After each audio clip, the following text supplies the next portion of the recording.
Okay, guys, let's talk about Spain, is that? About the invasion from Morocco. Morocco's done this in the past. Let's go have a quick look at a video I made 8 months ago about what happened down in the Western Sahara. It is actually quite important. We'll just play a bit of it. But the mass invasion of Spain by Morocco is not the first time they've used this tactic to steal other people's land.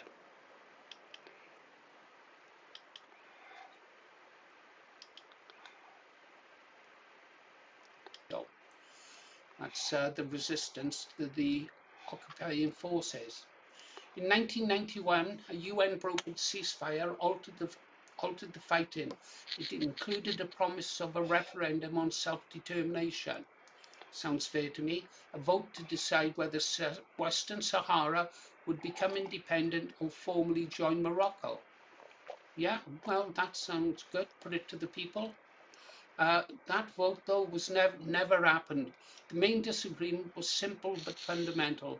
Who should be allowed to vote? Well, you know what governments are like, they'll twist and cheat at anything. Spain's 1974 census lifted roughly 70,000 eligible Saharis eligible to vote.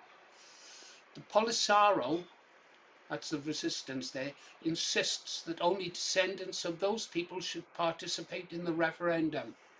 Morocco argues that the vote should include everyone now living in the territory. And that leads to the crucial issue of democratic change, because you can already guess what Morocco did. Morocco had a settlement strategy. Since the late 1970s, Morocco has encouraged large numbers of its own citizens to settle in Western Sahara. Estimates vary, but many analysts suggest that more than 300,000 Moroccans were moved into the territory over several decades. Yeah, they originally started the movement with what they called the Green March, when 100,000 Moroccans marched south into the Western Sahara and started to settle the land. So that was all. Over time, this built up to 300,000. Some estimates go higher, 350,000 or even more, depending on, I suppose, on how one counts long-term residents and later arrivals. Today, those Moroccan settlers make up around 2/3 of the population in the areas Morocco controls. That's the green parts on the map. Yeah. So settlement was supported by economic incentives, higher pay for state employees, subsidized goods, investments in housing, roads, ports, and major phosphate operations. Okay, cut a long story short, Morocco won that one.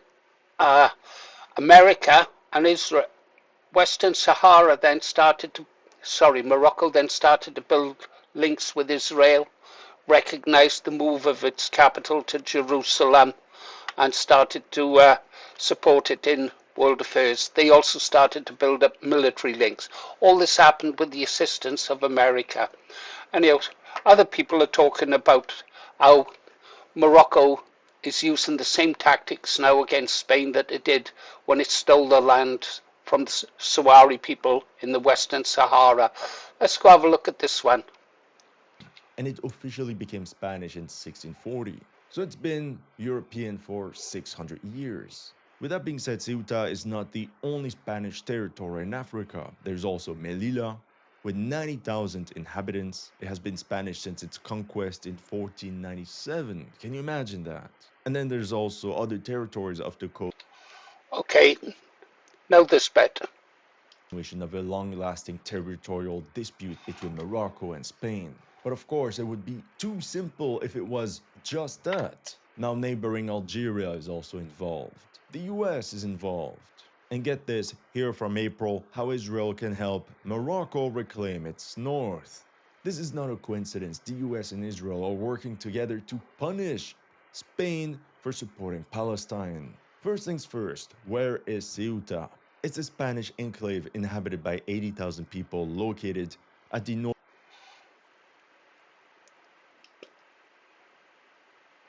Okay, 80,000 people. And 60,000 went in, and there'll be more arriving again soon. Let's move on. Okay, let's carry on. Islands. And these disputes have fueled tensions between the two countries for decades. Pay attention to this map. This was all the territory still controlled by Spain until 1956. The Rif in the north, Ifni, the Western Sahara, and the Canary Islands. When France granted independence to Morocco in 1956, Spain handed over its protectorate in the north to Morocco. But that didn't include Ceuta and Melilla since these were not part of the protectorate. That's how Spanish troops fiercely defended these cities from 1956 all the way to the death of Franco in 1975. Anyone trying to cross was shot. But Morocco was not. And that's how Franco kept control. Yeah. I think they need Franco again, don't you? Let's move on. Sorry it's a bit messy, guys, but I just want to get this out quick.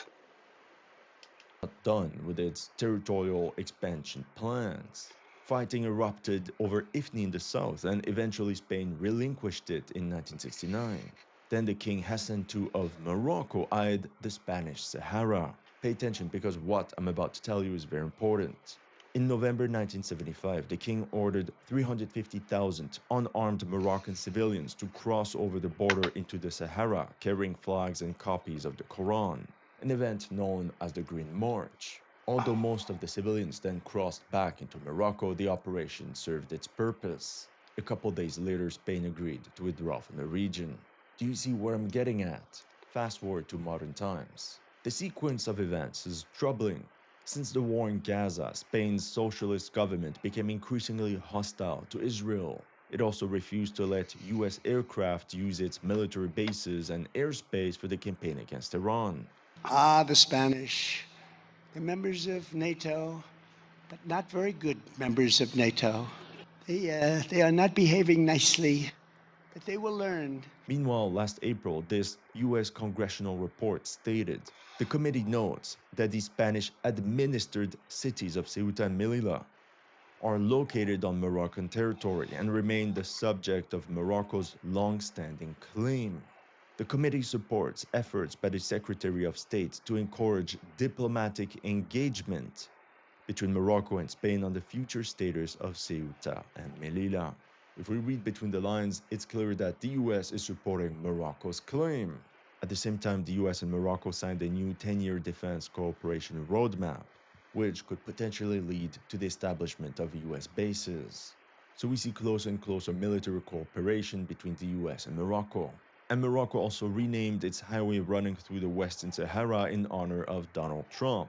Why? Because Washington officially recognized Moroccan sovereignty over the Western Sahara. Right. And one of the reasons that they recognized their authority over the Western Sahara and betraying Sahrawi people was that Morocco agreed to recognize Israel and support Israel and go into a military alliance with Israel. Yeah. So the truth is getting out eventually. It's always them, isn't it? Always them. Anyhow, let's go have a look at another channel now. I think you might find interesting. Pause, Paul. This is JP Reacts. Have a listen to what he's got to say. That is taken wildly, misinterpretatively. God blesses those who bless Israel. That's meant to say God blesses those who go to church, but God blesses those who go to Israel. God blesses those who bless Israel. And well, God curses those who curse Israel. It's more like Israel curses those who curse Israel. Spain betrayed Israel in Israel's eyes, which basically meant Spain was unwilling to act like Israel's little bitch, unlike the U.S. government, and thus Israel is choosing to curse those who have not blessed Israel. In other words, Israel curses those who do not consent to behaving as Israel's little bitch. That's what's going on here. And we'll get into kind of how that's working. But first, shout out to this guy who's going viral. You know, he's going viral out of this people saying like, dude, he swam with his bike he's a powerful swimmer, or he's just an idiot and didn't realize like you can't ride your bike in the water. He's like, I'm going to a new place. I'm going to be committing crimes because how else am I going to survive there initially? And by the way, I'm maybe going because I committed crimes where I come from. You know the rest of it, guys. You know the rest of it. Yeah, sorry about this being a bit scrappy. I haven't prepared anything really. Just wanted to get something out. I'll leave the links to both those videos, the JP Reacts and the Military Summary channel, and you should watch both videos. Yeah, but it's always them. It's always them. You know that, so do I. Okay, you've been listening to Paul Morris, The Green Arrow. Rushing this a bit because I have to do a live stream. Catch you on the next one. Oh, don't forget, aim high, vote low, restore Britain, follow the bear. He's the man. We're running out of time, guys.